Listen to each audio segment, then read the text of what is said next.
안녕하세요, 픽스공입니다. 오늘은 나뭇잎 마을 최고의 콤비네이션, 통칭 이노시카초에 대해 말씀드리겠습니다.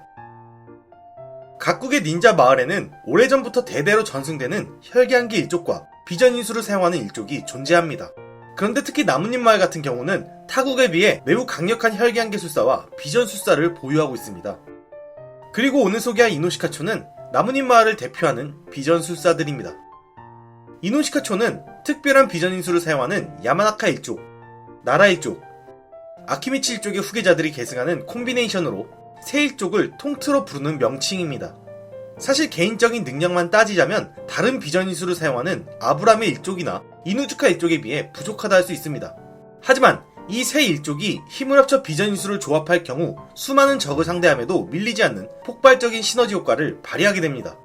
그러다 보니 다른 일족에 비해 이 세 일족 간의 유대관계가 유독 깊고 두터울 수밖에 없었고, 그들에게 있어 그 관계를 유지하는 것은 매우 중요한 일입니다.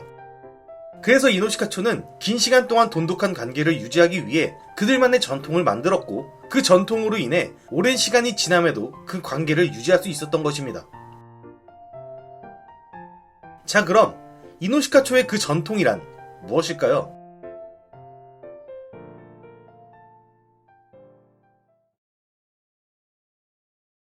아주 오래전부터 힘을 합쳐 싸워온 세 일족은 각각 후계자가 태어날 경우 야마나카 일족은 이노, 나라 일족은 시카, 아키미치 일족은 초로 시작하는 이름을 지어줍니다. 그리고 그 후계자가 성장해 아카데미를 졸업하고 하급 닌자가 되면 그들이 중급 닌자가 될 때까지 자신이 사용하는 피어스를 아이에게 맡기는 것이 관례입니다. 이 피어스에는 세 일족 간의 결속을 다지고 마을과 일족을 지키겠다는 맹세가 담겨 있으며, 그 맹세를 아이의 귀에 들리게 하기 위해 자식에게 맡기는 것입니다. 그리고 그 자식이 중급 닌자가 되어 한 사람의 몫을 제대로 하게 될 경우 사루토비 일족의 승인을 받아 새로운 피어스를 받게 되며, 기존의 피어스는 다시 부모님께 돌려준 후 새로운 피어스에 자신의 맹세를 선언하는 방식으로 계속 전통을 이어왔습니다.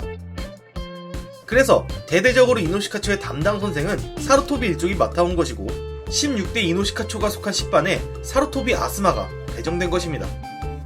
그런데 후속작 보루토에서는 설정을 까먹은 것인지 아니면 방침을 바꾼 것인지 17대 이노시카초를 담당하는 선생은 사루토비 코노하마루가 아닌 그의 동기인 카자마츠리 모에기가 맡게 되었고, 코노하마루는 보루토가 속한 7반을 맡게 되었습니다. 그래서 저는 16대 이노시카초를 아스마가 맡았으니 그의 딸인 미라이가 17대 이노시카초를 맡지 않은 것이 너무 아쉬웠습니다.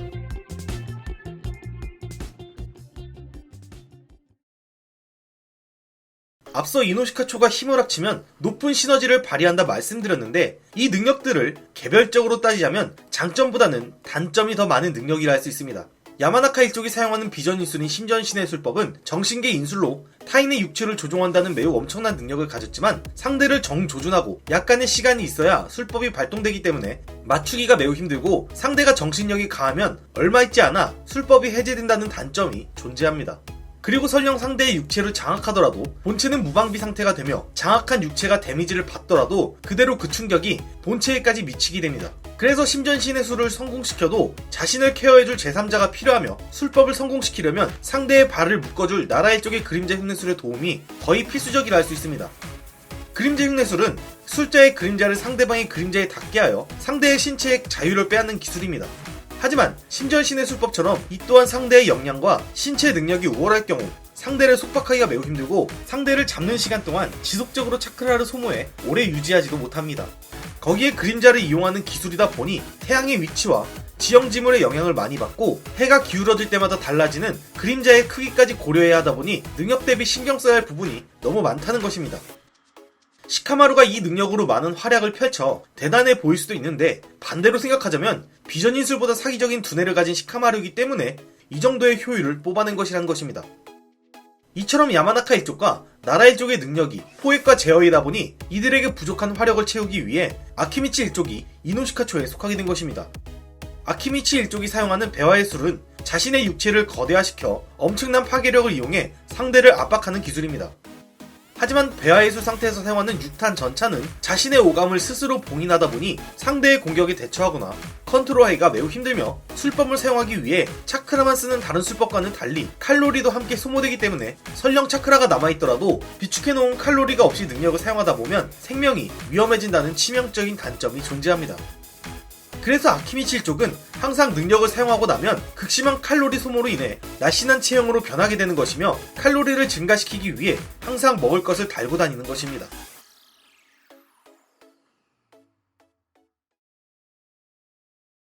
이노시카초의 개개인의 능력이 대상에게 위협적이지는 못하지만 서로 자신에게 부족한 능력을 보완할 수 있다는 점과 그 작전을 짜는 존재가 시카마루라는 점에서부터 이들의 단점은 사실상 상쇄됐다 할 수 있습니다. 기본적으로 이노가 사용하는 신전신의 술법의 단점은 시카마루의 그림자 흉내술이 상대의 발을 묶음으로써 보완이 되고, 시카마루의 부족한 화력은 초지의 배아의 술로 초지는 두 사람이 제어한 덕에 공격을 쉽게 적중시킬 수 있습니다. 그리고 이 능력들의 활용은 시카마루의 지위로 인해 상대방의 타입이나 상황에 따라 얼마든지 병영이 가능하며 그들의 완벽한 호흡까지 더해질 경우 그 완성도는 더욱 높아집니다. 4차 닌자 대전 당시 중급 닌자 3명인 이노시카초의 완벽한 연계로 구미의 힘을 가진 킨카쿠를 호박의 정병 안에 봉인시킬 수 있었고, 그들의 스승인 아스마와의 싸움에서도 그를 매우 간단히 제압할 수 있을 정도였습니다. 이들의 연계에 직접 당한 아스마는 더할 나위 없이 완벽한 이노시카초였다면서 제자의 성장에 뿌듯함을 감추지 못했었습니다. 마지막으로 신미와의 전투에서 사용한 포메이션 2는 이노시카초의 장점을 극대화한 최고의 포메이션이라 할 수 있습니다. 컨트롤이 어려운 초지의 6탄 요요를 시카마루의 그림자 흉내술로 조종하고 이노가 감지한 적을 시카마루에게 공유함으로써 엄청난 파괴력과 정확성을 동시에 가지게 되는 이 기술은 무려 25채나 되는 신미의 분열체를 간단히 무찌를 정도의 위력을 가졌습니다. 다른 동기들이 1인궁을 미니언에 박는 사치를 부릴 때 이노시카초는 그나마 가장 효율적인 전투를 보여주지 않았나 싶습니다.